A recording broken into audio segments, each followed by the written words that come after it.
భాష ఉంటుంది. ఆ జాతి మొత్తం ఆ భాషలోనే మాట్లాడుతూ మనుగడ సాగిస్తూ ఉంటుంది. భాషలో ప్రధానంగా సంస్కృతి సాంప్రదాయాలు అంతర్లీనంగా వెన్నెముకలా ఉంటాయి. మాతృభాషగా తెలుగు ఉన్న మనమందరము ఈ విషయాన్ని మరవకుండా ముందుకు సాగాలి.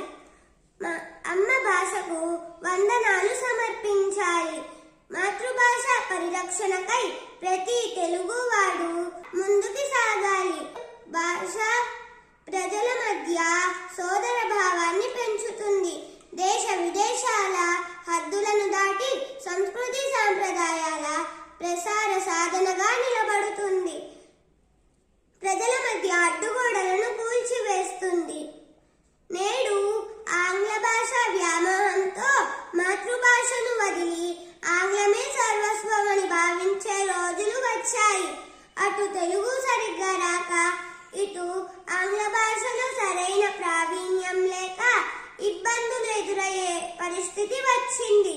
మొదట మాతృభాషలో ప్రావీణ్యం సాధిస్తే ఎన్ని భాషలు అయినా సులభంగా నేర్చుకోవచ్చు. ఒక భాష ఎక్కువ, ఒక భాష తక్కువ ఎప్పటికీ కాదు.